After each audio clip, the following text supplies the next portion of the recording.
Francesco Puppi. Welcome to the show. Thanks for having me. You are a professional trail runner and sky runner. To the uninitiated, what is a sky runner? Yeah, good question. We actually struggle to define ourselves, so I bet it's not that easy to define that for the general public or for someone who is not so familiar with the sport of trail running, mountain running, and sky running.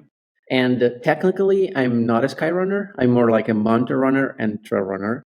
But basically, you can think about trail running as a big bucket that includes everything that there is concerning off-road running, basically, like everything that is not on the road and on the track. So it's a very broad category, which includes mountain running, which is like, as the name says, running in the mountains. So it includes elevation, while trail running doesn't necessarily include elevation. There can be like flat trail races. And sky running is like a small category of the sport with technical races that are ran at a high elevation.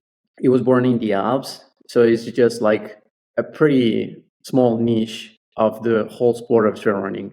But like, I consider myself a runner in first place, and mostly a trail runner, just like most people in the sport are considered trail runners, actually. And why is it that you're drawn to trail running rather than, the road or the track, as you mentioned there? Yeah, so I started from the road and track, just like every other kid from my local club in the village where I was living, where I was born. And then it was a pretty natural transition for me to go to the mountains because I actually live on the south side of the Alps near Como, which is a great playground for many different sports. It's a very popular place for cyclists. We have great mountains. It's a good place for running and also water sports. So like it was a pretty natural transition for me to discover mountain running because also I used to go to the mountains with my family for hikes and long day routes in the mountains, hut to hut, and with a tent. So I thought, why not try some trail and mountain races? And I did. I discovered I really enjoyed it, and I was also pretty good at it. So I started focusing my attention and my energies more on the trails. And it's not like I neglected the roads because a lot of my training is still based on the road and even on the track. But I think as far as competitions, the trails are where I have the most fun and what has really allowed me to reach my full potential. I was looking at your Instagram and you listed out all of the races that you've done this year. And Yes. you have traveled a lot this year to facilitate your race calendar. How do you balance not getting fatigued from all of the travel? Because one of the big things from when I was racing was it wasn't the racing that was fatiguing, it was just been on the road constantly. How Yeah. do you balance that? Yeah, great question. So I don't think I have a very clear answer. And it's obviously one of my concerns as well. It's not easy to, first of all, combine training with racing because you can't train hard and race hard at the same time, obviously. But like I started from a couple of competitions, cross country competitions in Italy. So those were just pretty close to my house, pretty close to where I live. And then most of the races were still in the Alps. So like they required some travels, but not like an overseas flight or, many, many hours in the car. I actually did a couple of races in the US in September, and they were combined in a unique, just one trip. So it was meant to be like that, both for to also minimize my environmental impact for the travel, and because like traveling overseas and with the jet lag and everything, it takes a lot of energy, a lot of time to adjust when you have to compete and perform.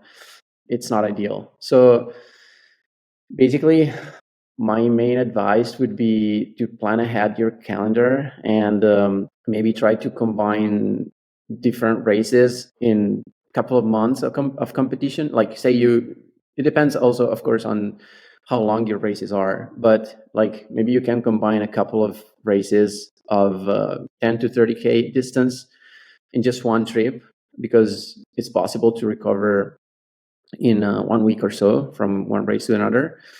Yeah, just make sure you have a strategy basically. So you know when you're supposed to focus on training and when you can take it easy and focus on racing and recover enough from the races and for the races especially. You did a big block there, you said, in America. How does the American trail scene differ to the European trail scene? Because I was speaking to Ali Ostrander, who's a normal ambassador, and she's from Yeah, Alaska. So up there, they see trail as anything that's not the road. So like yeah, big wide trails. And then she came to Europe this past summer, and she was like, "Oh my goodness, the trails are so narrow and technical. It's awful." yeah. The concept of trail running is slightly different here in Europe compared to the US. It's a matter of culture and history and also of geography, because just by how the trails are built and the mountains that we have here in Europe and that there are in the United States, they're just different. So lots of differences. You know, in the US, there are a lot more wild places and relatively empty areas, while here in Europe, it's a lot more crowded and civilized. So like for example, they're used to long distance trails. They have a a trailhead and then an end. Here in Europe is just a bunch of little trails crossing each other and connecting different places. There is not much an established system with names. They're just a bunch of numbers, and the trails are very narrow and often pretty technical and rocky and just small compared to the United States. I think there is a big difference also regarding the community, because in the United States, it's much more connected to the ultra running scene, which means like all the long races longer than the marathon distance. Because historically, that's how the trail scene has developed. So people are really into long distances and especially 100 milers. And I think another difference is the community is much closer. Like they have a feeling of inclusivity and connection among each other much more than here. Probably also because the competitive spirit is not as high as in Europe. Like people here are really focused on racing and really care about performing and results. But what I've seen is that in the US, for example, oftentimes the trail race is just an excuse to gather with a bunch of people and run in a forest or in a beautiful place and hang out together and then have some food and party. And it's a social moment much more than here, which I definitely like. And then of course there are lots of really good athletes and pro athletes, and of course they're very focused on the competition. But on average, the scene, the community is probably much more welcoming, especially for the beginners, and inclusive for new people compared to here. What does a typical week of training then look like for you as a professional mountain runner? Obviously, it's more the off season now, so it might be a bit more relaxed. But say you're, in spring and you're really building it up to your key races of the year.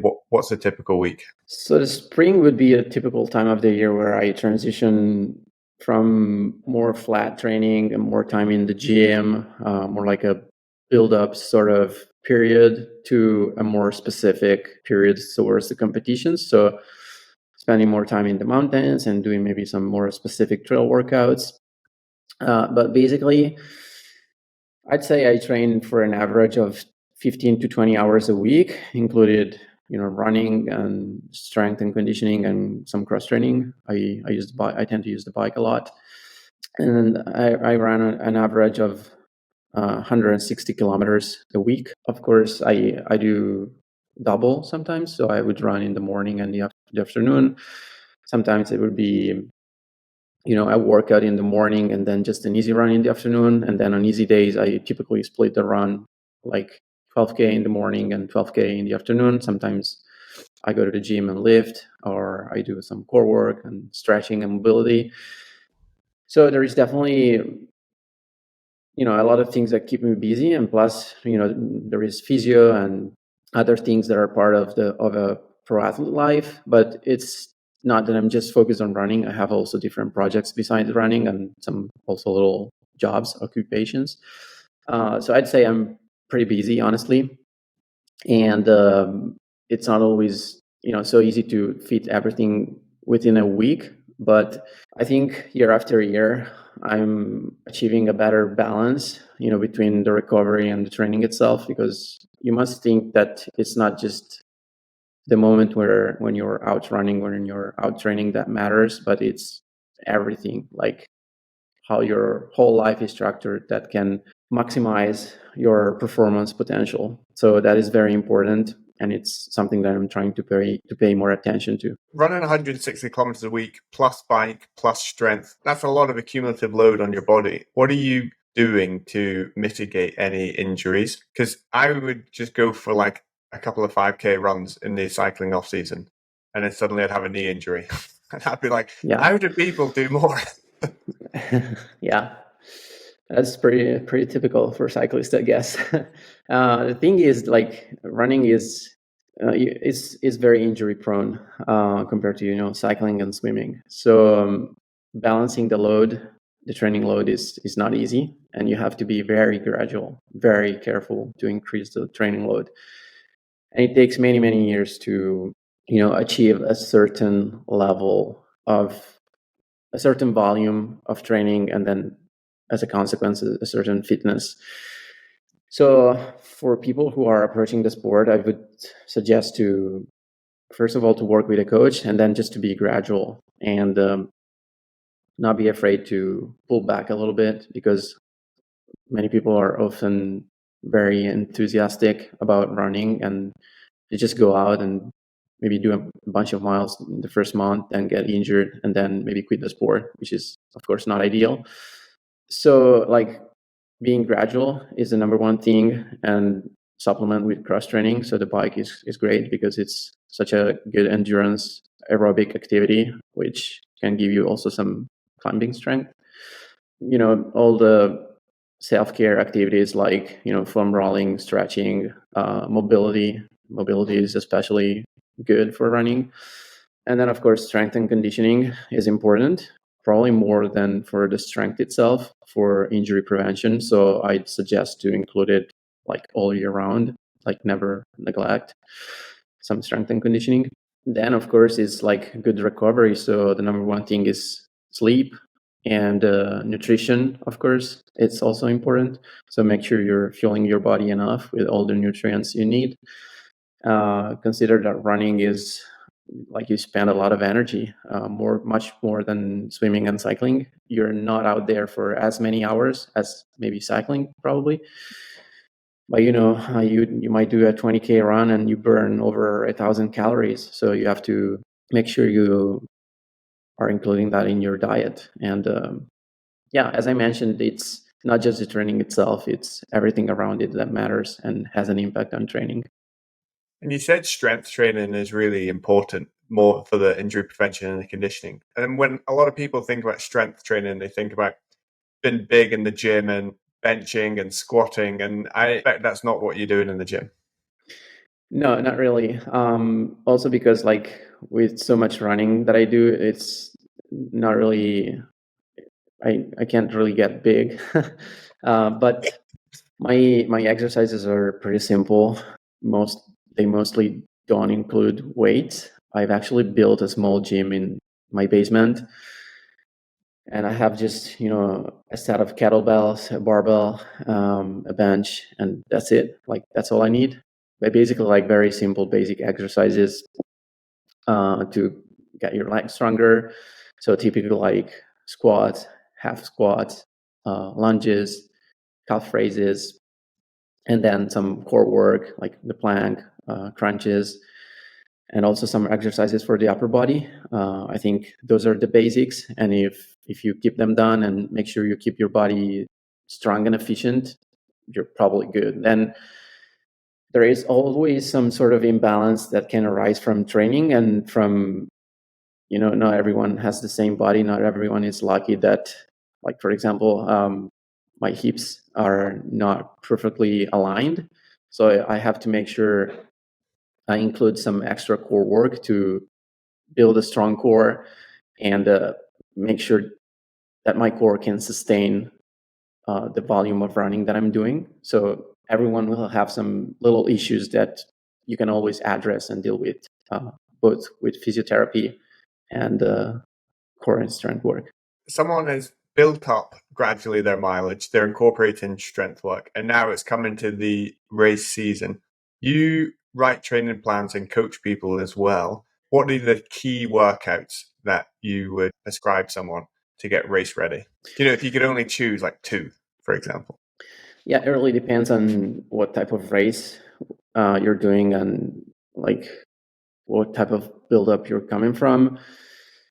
But assuming that you have a good aerobic base, which you should have done during your base training, you probably want to work and increase your lactate threshold and also bring your aerobic threshold as close as possible to that aerobic threshold. So probably, tempo runs that are right in that zone, like zone 3 between the aerobic threshold and the lactate threshold would be a good workout. And also a fartlek that plays in like pretty much between, lactate threshold speed or a little above and a little easier pace. So like kind of playing in that zone will probably get you race ready. And you can do that both on flat and also on a climb, especially if you're training for a mountain race.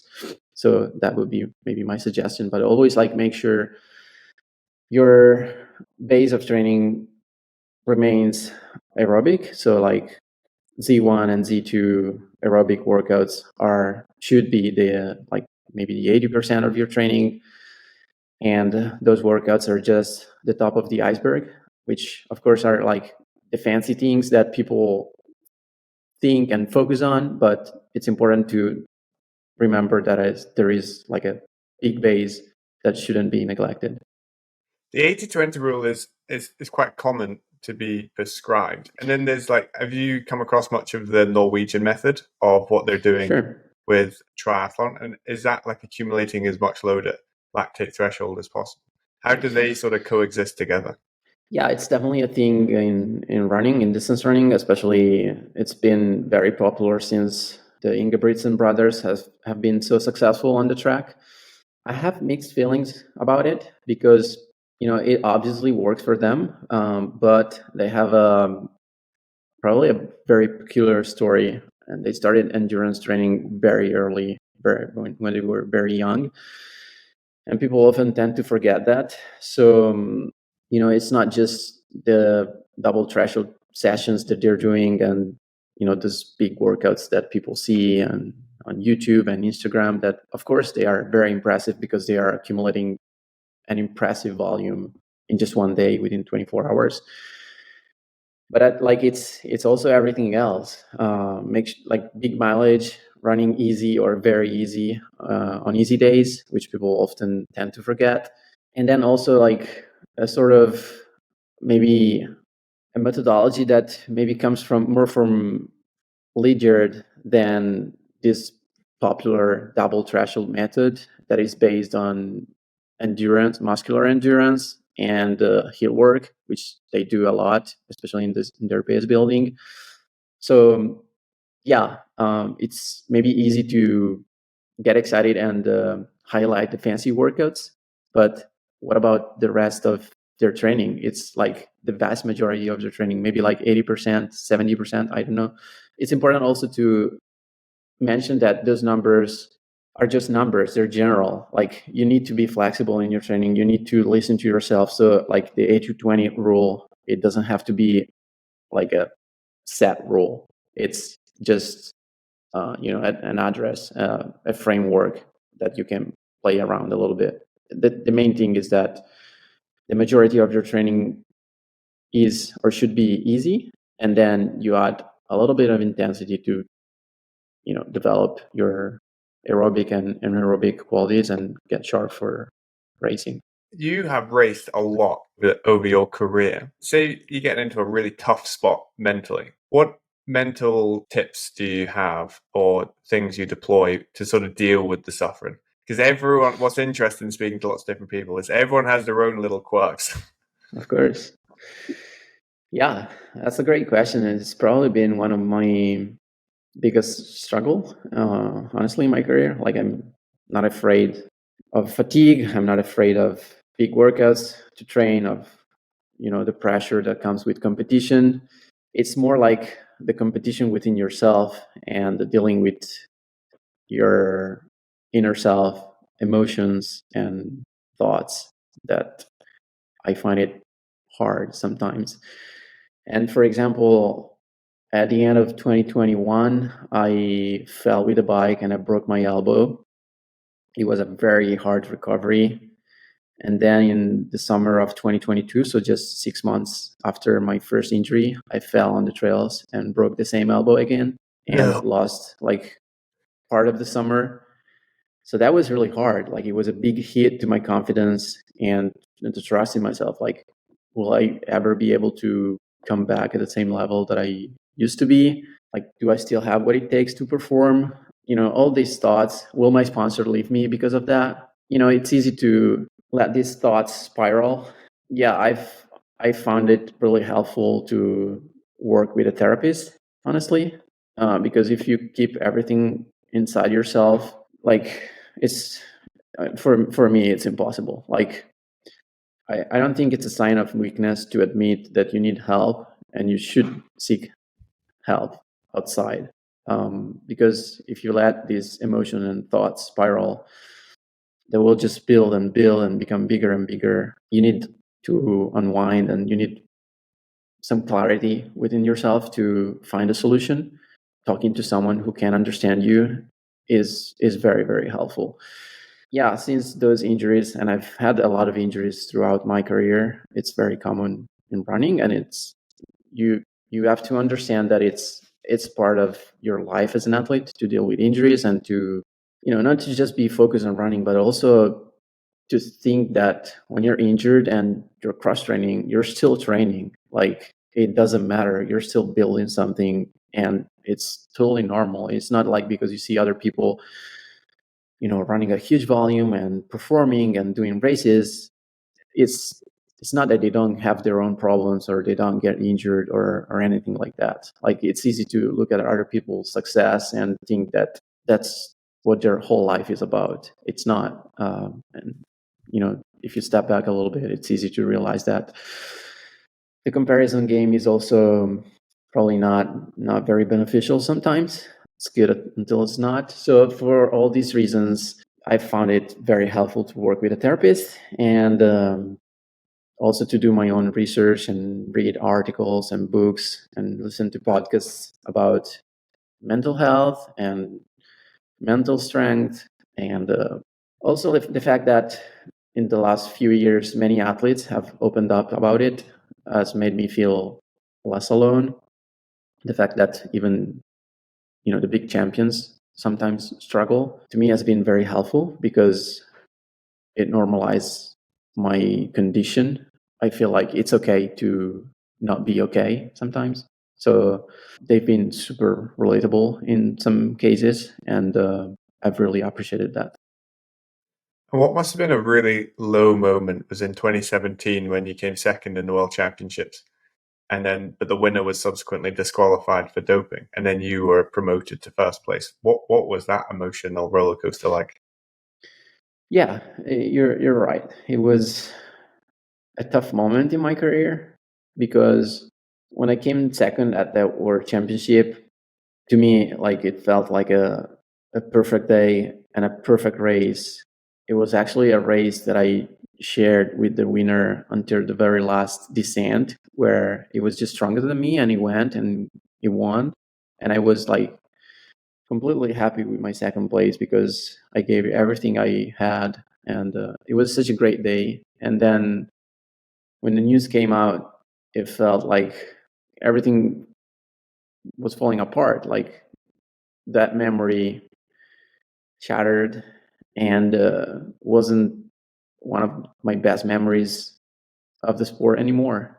So to me, like it never felt like I actually won that championship because even if the athlete who won evidently made a mistake, I don't know. I never felt like I actually deserved that win. to just think that like a decision that came after the race changed the result and what they represented for me, it was just difficult to accept. So yeah, that was not an easy moment in my career, but then as with everything, you move on. It's not that you forget, but time, as the days and the months go by and you move on to another year, you just set your eyes and thoughts and something else and go ahead.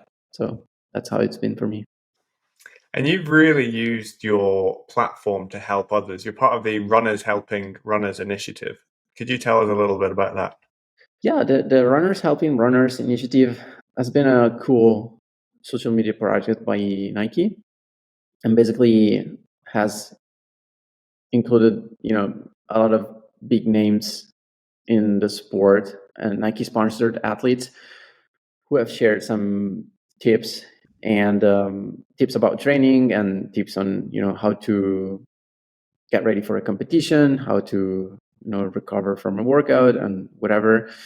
And since I'm one of the probably most well-known Nike trail runners, they asked me to share a few tips about trail running, especially for people who are approaching the trails. Like, of course, start from something easy, plan your route, like be safe, and maybe go with someone else who is more experienced. Very simple stuff, but that can help new runners to discover the sport. What would be a perfect day for you if you could run anywhere in the world with whoever you wanted? What terrain, what location, and what duration? Well, that's a tough one to answer. Well, of course, I've never been to Kenya, so to do a long run on those dirt roads with Eliud Kipchoge would be pretty special, and I think it's kind of the dream for many distance runners. Maybe if I can pick something else, I don't know. I would love to go to Alaska and run in a very remote place. And you mentioned Ellie Ostrander before. She's from Alaska. She's one of the athletes that I follow the most. She has such a great YouTube channel, and she's a mental health advocate. She's opened up about her own struggles and a lot that she's been through in her career. So maybe it would be with her since she's so familiar with the place.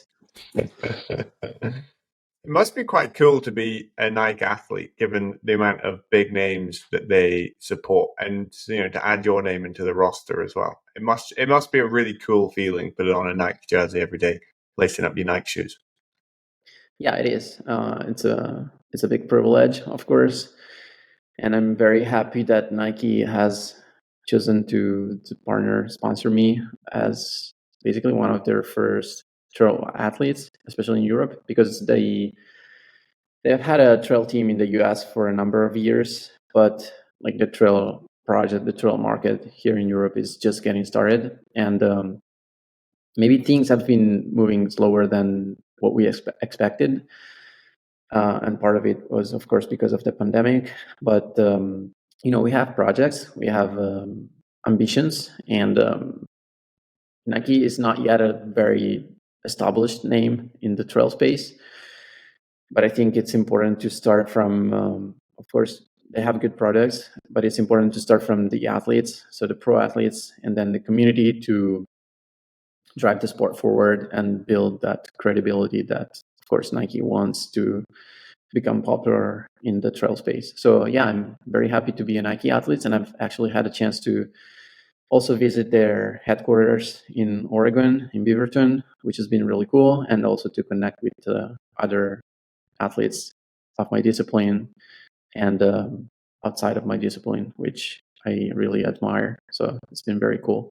It's funny you mentioned Kenya. I was speaking to a guy called Phil Sessman, who's an Adidas marathon runner in Britain. And Yeah, him and his friends went for a training camp in Kenya. And they said, like, Tuesday morning on the track, there's like Kipchoge and everyone was there. And there's only 4 lanes of the track, but there's hundreds of people. So they had yeah. 2 groups per lane, and they were just going opposite directions. And it says they were doing repeats, just trying not to like hit into each other. And he said it was like chaos, but there was like an organized chaos behind it.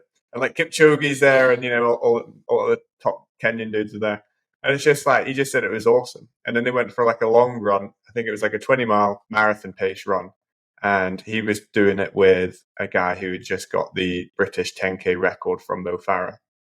Yep. So they're going that full chat, and then there's this guy who's just in bare feet who just tags along with them because it'll be fun anyway. And then Phil gets dropped, and then the other guy finishes the workout, and then the Kenyan sort of in between, and then they're chatting to the Kenyan guy afterwards, and they're like, "Oh wow, what races have you done? What times do you have on all your distances?" And he's like, "I don't race. I don't have any times." And they're like, "Oh my goodness, we need to go back to the UK." Just the Yeah. level out there is amazing. Distance running in Kenya is of course the number one sport, and it's incredible to see those athletes, especially if you see them in person. I don't think when you see them on TV at the Olympic Games or whatever, it's the same as seeing them in reality. It's special, and it's very inspirational, seemingly effortless running form that they have, and how fast they are and how devoted they are to training. It's a lifestyle for them. You say in your Instagram bio that you specialize in pain cave stories, which is something I can believe. What was probably the best pain cave story that you've accumulated in all of your years? Yeah, I have lots of pain cave stories, and yeah, I'm a lover of the pain cave because, of course, I'm an endurance athlete. But yeah, many moments during competitions. Maybe the whole idea of the pain cave came from 2019, where I had it eventually turned out to be a really good year, but it started as a big struggle because I got injured early in the season. And then I had some issues with my iron levels and ferritin in my blood. So I was very fatigued, and every session was a nightmare. Like, it was, yeah, not doing well at all. So like every session was like a deep dive into the pain cave. And since then, it's been like kind of my, yeah, just a funny Instagram video that I like to have. But yeah, I just remember, it's good to pay a visit to the pain cave, just not every day. Just be mindful of the moments that you choose to really go deep into the pain cave, and hopefully save them for competition. What about in races? You must have had some wild experiences in all of the miles that you've raced. Yeah, so many experiences, and I feel so lucky that I've been able to travel the world thanks to my sport. And I haven't raced in every continent, and I also tend to be mindful about the way I race because I don't want to travel too much. But because, yeah, as I mentioned, it takes a big toll on yourself, and it takes a lot of time away from training, and because of my environmental impact. But it's been like some of the races that I recall with some fondest memories were the World Mountain Running Championship in Patagonia in 2019, where I was second. And then, yeah, probably all of the races that I've done in the United States were also pretty special, just because it's a different environment and landscape than what I'm used to. I'll choose a couple of races from this year. One, of course, at UTMB, which is kind of like the main stage for a lot of people in our sport, a lot of athletes, definitely the biggest competition in the world. And the last race of my season, which was the Grand Trail de Templiers in the south of France, which was my first long ultra experience. It was an 80-kilometer race, and I really enjoyed it. And it was such a beautiful course and such a great experience. So, yeah, it was very, very nice. A lot of people, when you say trail running, instantly go to sort of ultra, and obviously the UTMB, the big one at 100 miles. You came second at the OCC, which is the 53K one. What is it about that distance that sort of you gravitate towards rather than the really long distance stuff?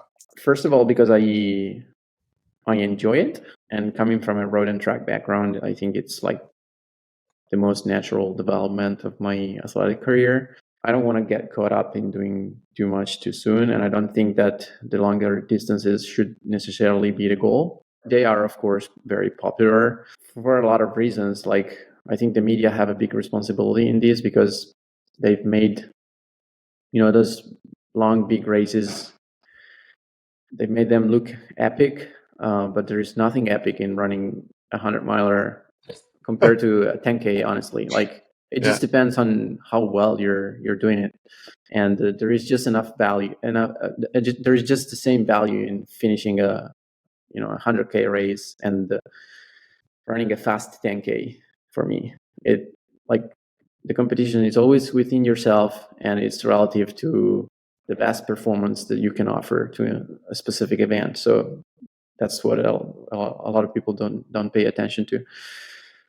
I like the intensity of shorter races and the fact that you can control a lot of variables and also your preparation really well, because as you go towards the longer distances, of course there are more variables, but I feel like you're not actually, like, for a lot of athletes, you're not actually getting ready to run 100K or 100 miler. You're just training and getting fitter, but not getting better to run that event. So why would you choose to run such a long distance? Yeah, because it's cool. It's I don't want to take anything away from those distances, but I just want to highlight that the other distances are just as important, just as fun, just as worth, uh, which is something that probably many people don't understand.